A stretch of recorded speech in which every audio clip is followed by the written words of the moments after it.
রাত্রিবেলা অজু অবস্থায় ঘুমানোর অভ্যেস করা, পাশাপাশি ক্যাবলামুখী হয়ে শোয়ার চেষ্টা করা, এই বিষয়গুলো যদি আমরা মেনটেন করার চেষ্টা করি তাহলে আমরা যে স্বপ্নগুলো দেখব সেগুলো সত্য স্বপ্ন হবে বলে আমরা আশা করি।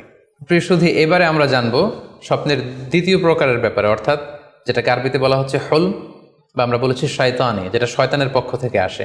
সেক্ষেত্রে শয়তান এটা সাধারণত মানুষকে ভয় দেখানোর জন্য, ঘুমের মধ্যে তার কোনো অকল্যাণ করার জন্য যে স্বপ্নটা দেখায়, এটা হচ্ছে শয়তানি। সেক্ষেত্রে সহিহ মুসলিমের একটি হাদিসের কথা আমরা এখানে উল্লেখ করতে পারি।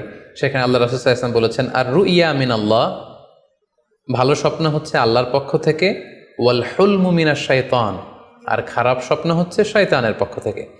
এখন কেউ যদি আমরা এই ভয়ঙ্কর স্বপ্ন রাতে দেখে ফেলি, যেটাকে আমরা নাইট মেয়ার বলি বা হরর ড্রিম বলি, ভয়ঙ্কর স্বপ্ন বা দুঃস্বপ্ন, যেটা দেখে আমরা খুব হাঁপিয়ে উঠি, আমাদের শ্বাস প্রশ্বাসের গতিবিধি বেড়ে যায়, আমরা খুব ভয় পাই, প্রচণ্ড ভয়ে আমরা আতকে উঠি এবং ঘুম ভেঙে যায় আমাদের, এরকম ভয়ঙ্কর স্বপ্ন যদি আমরা দেখি তখন আমরা কি করব?